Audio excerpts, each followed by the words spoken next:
Welcome to season 2 of the Bigger Than You podcast, your go-to weekly podcast that blends energetics and mindset to help you do whatever it takes to bring your vision to life, whilst having fun on the way. I'm Jenna Holloway, your host and multi-award-winning intuitive hypnotherapist and mindset coach. My purpose is to help mission-led business owners and visionaries who want to inspire change by leading the way in a space that otherwise may feel unnerving and too difficult. This is Bigger Than You.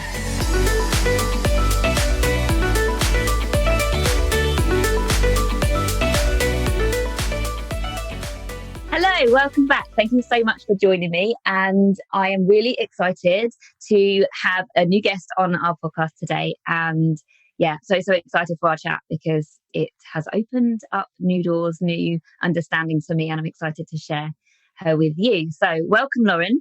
Lauren's an expert in human design and so much more. So I'm going to hand over to you, Lauren, to introduce yourself. You did a much better job than I will. Thank you so much for having me. So as she delightfully introduced me, I am Lauren Ray. I am a mindset coach and expert in human design and subconscious reprogramming, and just really excited to be on here today to talk about human design more and share this with, Jenna's audience. Brilliant. So just in case my audience are listening and they have never heard of human design, how would you go about explaining what it is? Well, to be fair, I only heard about it for the first time about a year and a half ago. So it's totally fine if no one's literally has any idea what I'm talking about, because I didn't a year and a half ago. It came to me because one of my clients was training in human design. I was like, what is this magical thing? And then just my own personality trait, I then went deep into it. And I think I bought like so many trainings. So human design is essentially, it's a kind of an energetic blueprint of how we are best designed to function, move through the world. It's basically a kind of blueprint of who we are, but it pulls from astrology, Chinese I Ching, the chakra system. So a lot of people will already be aware of astrology. A lot of people maybe already be aware of the chakra system, but it also pulls from other things like neuroscience and biochemistry. Now, ask me anything about those individually, I'll probably have not a lot of information, but collectively they come together and create what is known as the human design blueprint, and your human design specifically. And everybody has a unique human design, except identical twins 1 second apart, because they'll be the same. So it can literally change from one, because my girls, I've got twin girls in case people don't know, but they are 31 minutes. I hope that's right. I think it's 31 minutes apart. And yeah, I haven't looked them up yet, but it would be so interesting to see. I mean, how different, is it 1 minute that it can change from 1 minute to the next? It can change your human design. I don't know the specific, but I know that, within 30 minutes, there could be a couple of differences, because essentially the way that it's done is like, it's all based on, so the day that you're born, the time that you're born, and the location, because essentially it's pulling from like the planetary alignments and like essentially what's going on in the planet. So within 30 minutes, something may have shifted. So within 30 minutes, I probably would expect to see maybe 1 or 2 tiny nuances, but I would expect them to have the same baseline foundational information. Like I would assume they're the same human design type. So for those of you who have no idea what I'm talking about, there are 5 human design types, which are known as projectors, manifestor, generators, manifesting generators, and reflectors. Then there are the 9 energy centers. So head, ajna, throat. I won't go through all of them. Then there's 64 gates and there's 36 channels. There's 6 different lines. There's 12 different profiles, and there's 192 life paths. So there's a lot of information. So I would say within 30 minutes apart, I would assume most of that information is the same, but you probably expect to see a couple of gates and maybe a couple of nuances. So I think we should look at your daughter's charts, definitely. Yeah. So how does it benefit you to know your human design? And actually, I'd love to just come at this from a personal perspective. Lauren did my human design reading a couple of weeks ago, and it was really fascinating. And I feel really blessed to be at the stage where everything was confirming what I know about myself already and what I'm already doing. And Lauren will explain this better in a minute, but you've got I hope I get this right, or might kind of mess it up a little bit, but you've got like the positive side of your human design or your personality, your character traits. And then there's like a shadow side where if you are, let's say, living in survival mode, that the fear part of you will come out and show that. And it helps if in coaching to know your human design, because it helps you to get the best out of yourself. So in this reading from Lauren, she did my human design reading and told me all about myself. And as I was listening, it's really, really cool to basically just have confirmation that, I'm in alignment, because that was the theme, wasn't it? All the way through. It's like, yeah, brilliant, I'm in alignment there. But if I had that reading, if I'd come across human design and had that reading, let's say 2 years ago, it would have been like a massive eye opener for me, a complete game changer.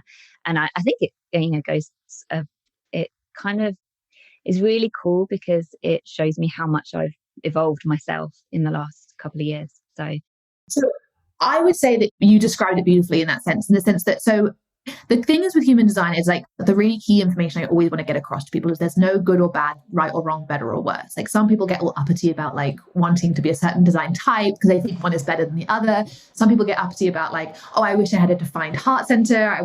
People get all kind of in their head about like what is considered better or worse. There is no better or worse.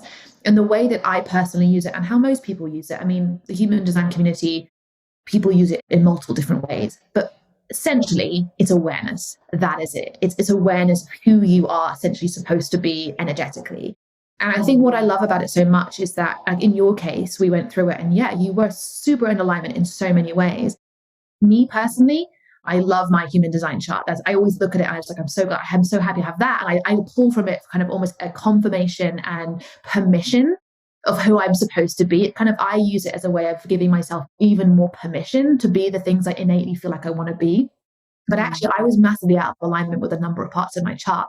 I'm a manifestor, and that's very common for manifestors to be out of alignment because of a number of different things. So it's taking me, and I'm still working on aligning to my chart, it's taking me a while to kind of decondition certain areas, but it's given me the blueprint of like, okay, well, this is what a high vibe version of your chart looks like, maybe the heart center. If you were in like alignment with this is what it would feel like. But if you're in the low vibe, sort of like in a low expression of this gate or this center, it looks like this. And so it gives you guidance of like, okay, well, I need to work on this. Like I'm clearly conditioned here, or maybe there's a part of my chart that's like, if you're in the low vibe, there's pride or low self-worth is getting in the way. Okay, well, that's definitely true. Let me work on that. So for me, I use it as a way of awareness of who we are and awareness of where we need to do the work. And, because I specifically work on building people's, confidence and courage and doing subconscious work like you do, I use it to go, right, okay, where do we need to decondition and where are the fears that we need to be mindful of? And especially when it comes to fear, like fear is a completely natural thing. And so it's really fun for me to be able to say to someone like, you keep having this fear of failure or fear of whatever. I'm like, that's never going to go away. It's literally in your chart. But what we can do is work together for you to move and live your life with it. And it kind of gives people a lot of, I think you described this in us, some people describe it in the session, like kind of a shoulders drop, like, oh yeah, this is who I am kind of energy. Yeah. I had a moment of that actually. When you were reading my chart, you said that I was a responder. And what really clicked into place for me there was, I know that I'm not the best conversation starter. And that's really cool for you to read that in my human design, because it kind of makes me not feel wrong that I'm not a conversation starter. Whereas I know that you said that in your chart, you find it much easier to start a conversation. So get me talking about something, I am on a roll, but it's not in my chart to initiate the conversation.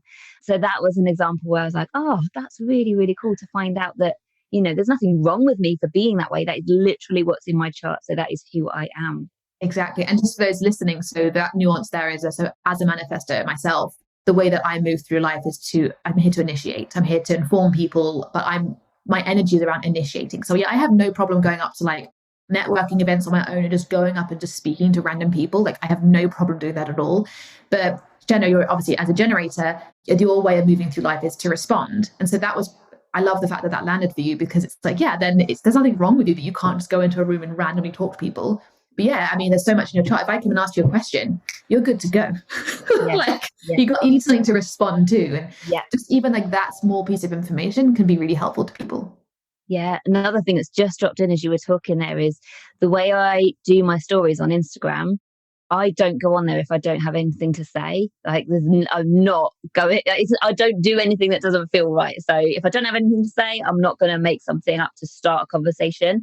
When I have something to say, I will respond to that and go on and say something. But sometimes it's not till like 4:00 or even in the evening once my girls are in bed that something will pop in and be like, oh, I want to share this.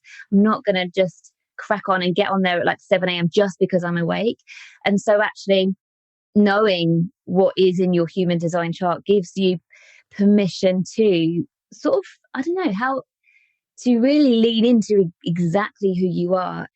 And it can be so eye-opening, especially if there's areas in your life to work on that can give you even more guidance. And one thing I'll pick up on that I've kind of been aware of in the community, or it just in business, like I've seen people talk about their human design, and I've seen them unfortunately use their knowledge in a limiting way.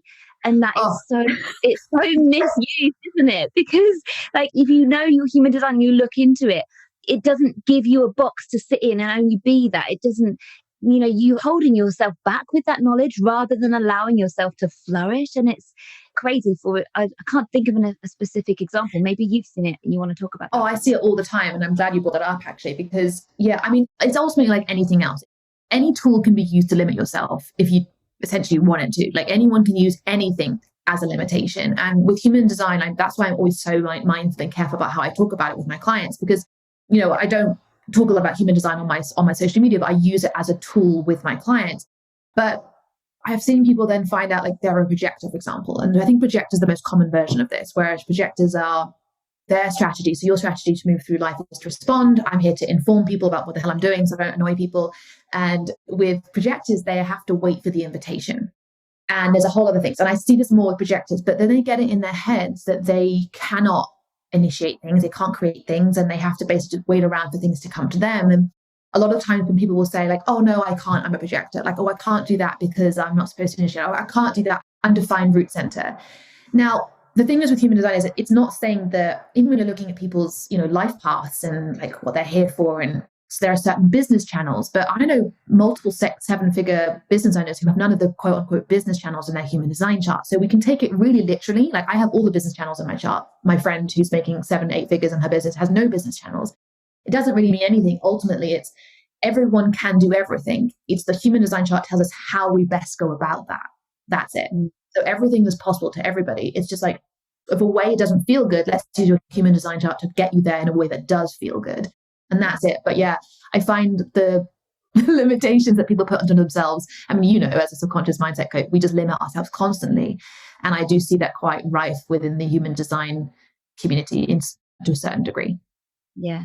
And I think if you're going to be limiting yourself outside of human design, then it's natural you're going to end up limiting yourself when you find out about your human design. So message to you guys, once you find out your profile, if you look into this and you find out what your human design is, it's supposed to be a tool to empower you into your strengths and work on the areas to work on, but in an empowering way. Don't let yourself hold yourself back by giving yourself a label. It's just so misguided. Yeah. And just on that note, before I forget to mention it, if anyone wants to find out what their human design chart is, there's a couple of places you could go to. So mybodygraph.com is the one that I personally use. There's also one called myhumandesign.com. But honestly, if you Google human design chart, you'll find one of the top 3 websites that do it. And I think we talked about this in our session, Jenna, but like when you're first starting on a human design journey, like when you look at your chart, it's incredibly overwhelming. There are centers and colors and channels and gates and numbers and planets. There's a lot of information. And so I would really recommend anyone who's just beginning to just focus on the following few pieces, which I'll say now. But look at your human design type, which is what I mentioned about, you're a generator, I'm a manifestor. Look at your strategy, which is how you best move through life. Look at your not self theme and your signature. And look at your authority, which is how we best make decisions. And I think for me, this is my least favorite part of my chart. And anyone with an emotional solar plexus sort of authority, I would say has the same response to this. So as a generator, you obviously make your decisions best through your sacral, which is your gut response, your yes, no. For me, I have to deal with my emotions to make decisions. And as someone who's suppressed and ignored their emotions for most of their life, that was my worst nightmare. But what I love about it is it's now empowered me to really, really pay attention to my emotions, which is obviously healthy in multiple ways. But because of my human design even more, I have really had to attune to my emotional state and really had to attune to my emotional needs and feel into things rather than what has been my habit thinking. I have to feel into things now. And so that's been really empowering for me. But those are the kind of core things to focus on first before you kind of fall down the rabbit hole of gates and channels. Yeah, absolutely. I can't remember anything that really stands out from what you said to me, because I think, like we said earlier, a lot of it was just confirmation that I am in alignment. I think one thing would be helpful, because a lot of your listeners like business owners and coaches. Yeah. So one thing that I found particularly useful as a coach. So obviously, as an individual, as a human being, I find human design really, really powerful and really useful. But as a coach, I have found knowing my design and knowing how different it is to other people's designs really helpful. Because just to give you an example, I rebuilt my entire business in Kajabi, moved all my email funnels, my marketing, everything. I basically rebuilt my entire business in like 3 or 4 days. Because when I'm on and I'm ready to go with something, I can initiate, I can take action, I've got the drive, I can go, but then I might rest for like a couple of days. But I can basically build an entire business within like 2 or 3 days. Whereas some of my other clients, it might take them like 3 weeks to figure out like to do one thing. And it's like, when I first started coaching, although I know generally speaking, everyone's different. And I was like, why can't you just like do it? Kind of like, let's just do it. But I realized this from a purely energetic point of view, not just like, anything else, but a purely energetic point of view. My capacity in my human design chart, I can deal with things very last minute, similar to you, defined root center, very last minute. I can handle a lot of stress last minute. When I have the energy to go, I can go quickly and I can do it fast. And so for me, it's just given me even more awareness of like the energetic nuances between people. And that allows me to coach people slightly differently. But I personally find it really helpful to know my client's human design chart, just because it allows me to understand their energetic blueprints so much better and know the difference between mine and theirs. And then on a personal level, I know we talked about this in our session, just in the fact that like in my relationship, I have a defined root, my partner has an open root. So I know our capacity for like lastminute.com stress is very different. So I'm mindful of that now. I'd love to know what your take is on this or your experience, but I know because the way I am and the way my energy is, and, I'm not an expert on the human design thing, but because of what's in my human design makes me the way I am. And then, like you've been on retreat with me in Lisbon where you saw me kind of give my opinion on something. And I had it, a couple of people said to me, when you've got something to say, Jenna, it's just like you put your hand up and it's just like a mic drop moment. You deliver with something really powerful. Mm-hmm. And I don't filter myself at all. And that's really key, like in the work that I do. But I've also come to learn that it's really, really important for me to only work with fully aligned clients, because somebody who is a mismatch for me will potentially misunderstand or misinterpret my energy as, like I'm rushed or something. But actually, like I care deeply about every single one of my clients. And so for me, it's so, so important that the people that I work with get my energy. And that is why I'm fully committed, and it's natural for me to be fully expressed in my content, in my podcast, everywhere, because I only want fully aligned clients. So with that being said, would you imagine, like if we were to look into like the human design of my clients, like is an energetic match, would I, as a generator, would I get a generator as a client, or how does that work? I'm apprehensive to say that there is like a kind of hard and fast rule on this, because I don't think there is. I've only ever had one manifested client for one session. I've never had another manifested client. That's also just statistically speaking, it's only 8% of us in the world. Weirdly, I've had quite a few reflector clients, even though they're only 1% of the population. So I get a lot of projector clients, reflector clients, and then generator and manifesting generator clients, but very rarely a manifestor client. I would say, so you can look at it 2 ways. You can look at it that if your energy's out there, you'll attract people that either match your energy or you have something that they don't have. Yeah. So I typically find that what I have in my chart, I tend to attract a lot of people with defined hearts, which is quite rare. There's like I think 40% of the population has got a defined heart, or maybe 30% of the population. A lot of my clients have defined hearts other than my projector, apart from my reflector clients. So I think that's always interesting, that I attract people that seem to have a lot of energy from their heart center. But I also find that you will attract people that you have things that they don't. So your capacity to, like, your ambition and your drive and your sort of drive from your root center, your kind of willpower from your heart center, that means that you're great for holding people accountable for things and really having that energy. The fact that you have such a kind of consistent energy of communicating from your ajna to your throat center and communicating that out, you'll probably attract people who want the things that you have, or have the things that you have but aren't in their alignment with it. That's in my opinion. Yeah. Because they see part of themselves in you. But there's also a thing about channels with human design where we actively seek out people who kind of complete our other channel. Like we're always seeking for the person who has the other channel. So I often find this in partnerships and relationships. Like I think I mentioned to you, my parents, I looked at their charts and it's like the most cheesy thing, but their charts literally complete each other. You know, where one has the undefined head, the other one has the defined, where one has the channel this, the other one matches the other one and it becomes complete. Like it's very cheesy, but I don't think it's like we will always attract generator clients, but I'd be curious to see if you started tracking it yourself. It'd be interesting to see what patterns emerge. Because as I said, I have a lot of reflect clients and a lot of people with defined hearts in any other type, which is interesting. Yeah. It's really, really just kind of from a business strategy perspective. And I bang on about this all the time about being your authentic self, being full expressed, because then you attract the dream clients because they get your energy because you're putting out your authentic self.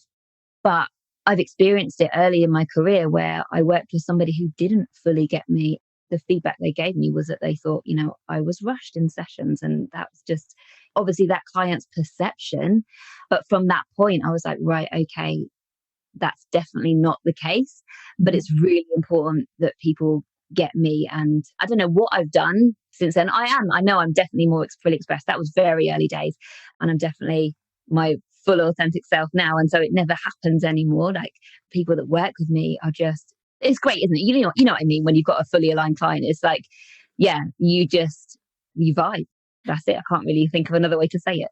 But I think that comes from exactly what you said, like the more you can be online, because my favorite thing is when clients sign up to work with me and they're like, you're exactly like the same as you are on Instagram. Like I say, I've never spoken to them before. They've just seen a bit of my Instagram. They say you're exactly the same in our sessions. I'm like, yeah, I'll drop an F-bomb here and there. I'll swear I'm really passionate and I'm really kind of driven in my energy, but also very kind of compassionate and empathetic and sort of supportive. But I think that this is essentially how I use it most with my clients. It's like, how can I use their human design chart to unlock the parts of them that they really need to be showing more of? And like, how can they, I think in your case, the fact that you don't filter yourself, I mean, that's the dream. You know, that's the dream that so many people just need to stop filtering themselves quite so much. I mean, so, you know, I use people's human design charts to go, okay, well, this is in your chart. This is how we can use your profile to amplify your marketing.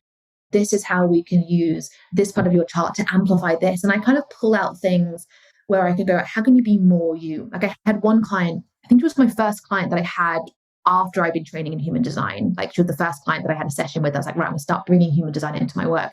And I'd worked with her before. And she kept saying how she really wanted to be a speaker, but she kind of only said it to me very quietly, very timidly. The first thing I did is I looked at her chart and I pulled out a couple of things specifically to say, there are things in your chart that tell me that you are supposed to lead and you're supposed to be a speaker. You have the capacity to speak and to lead and to be a really kind of influential person. Flash forward like 6 months later, after me telling her from a human design chart that she has the capacity to lead and be a speaker, she's now being flown across America to do speaking gigs and she's booking gigs and she now has like a mentor in speaking and she's got a whole new website for her speaking opportunities. Like it's incredible what she's done with it. And it's solely come from her own human design chart, giving her own permission. Like it's not coming from me. It lands differently. If I said to her as a coach, you can do it, it's going to land to a certain degree, but me saying it's literally in your energetic, like your blueprint, it just gave us so much permission to really run with it. And it's been incredible to see. That's amazing. Oh, that's so cool. It gave me chills. Lauren, there's something that people don't know that I know about you that needs to come out in this podcast. Tell us something interesting about you that has nothing to do with human design. I know what you're trying to refer to. The fact that I'm a singer-songwriter, right? Yeah. I was like, I'm sure she's meaning this. Yes. So prior to becoming a coach, I still am a singer-songwriter, but my career prior to pandemic and becoming a coach full-time. So I'm a recording artist and songwriter. And it's been through my own journey as a recording artist and songwriter and doing the work to become more courageous and putting myself out there. What I didn't realize is I was deconditioning my human design chart even back then before I even knew about it. But a lot of my journey in personal development has been to allow myself to stop being so filtered. Because when you're in a songwriting session, you can't be filtered. You've got to just be expressed. As a songwriter, I need to be in touch with my emotions. That's something I need to work on. And that led me to being a coach. So now I am a coach and a recording artist and songwriter. So yeah. Amazing. I always remember, so we flew back from the retreat in Lisbon together and we just got put to get next to each other on the plane. And that was so sneaky. Yeah, that whole journey back, like I just remember so clearly you telling me all about that. And yeah, just so fascinating. And just, when you have a conversation with somebody, you just learn like a different perspective and just grows your understanding, and just gives you a different perspective on life and like new perspectives, new understandings. And it's really cool. I think that's what was nice about Portugal. I mean, it's nice about any in-person interaction, but like we meet so many people now in our business and our line of work. We have so many interactions online, and we can be bypassing. But to sit with someone 4 sort of planes next to each other, like the fact that we got put together is incredible, because we did not book our flights together. But to actually have some time where you get to know people beyond what we're supposed to be talking about. We talk about business, we talk about, growing our businesses, but actually me finding out about you and your family and your journey with that, and then you finding out about my music. It's so nice to actually have sometimes an in-person connection where you can just sit and just talk about anything other than what you're normally talking about. So yeah. I trained during like the pandemic, and so all of my work's always been online, and I'm so looking forward to the future of, obviously I'll still be, because I love working with people all over the world, so my business is going to stay online, but I am looking forward to doing more in-person events. It's just a different energy, isn't it? Yeah, I'm the same. As I said, I started my business in the pandemic, so everything's been virtual, and I have 2 clients who are in the UK that I have met up with for like coffee or drinks, and one of them's now become really good friends, and we're always drinking, and then it's like trying to switch between friend and coach. But I think for me this year, one of my to-dos is to be more in person with things, and I've been actively signing up for networking events, because I do love just meeting people randomly, and as a manifestor I get tired pretty quickly, so I can do it for a short period of time, then I have to go home. But I just think more in-person events to balance out how much screen time we get will be really powerful. Yeah, absolutely. So one thing I'd like to ask, Lauren, is what next? If somebody's listening, what would you recommend for them if they wanted to find out more about human design? Yeah, so I would recommend going, so first and foremost, get you'll all know the day you're born, the location and the time. And when it comes to the time, as accurate as possible. Like some people freak out about this, as close as possible. If you don't know, it's like, 1:32, but maybe you think it's around 1:30, just get it as accurate as possible. And then go to one of those websites like mybodygraph.com or myhumandesign.com. Now, as I mentioned before, it's a lot of information. So I would recommend getting your chart and getting your information, but having a reading is really powerful, because you look at your chart for the first time and it's like alien information. It's just like looking at an alien chart. So I would recommend booking a reading with someone who knows what they're talking about to kind of get you started on the journey.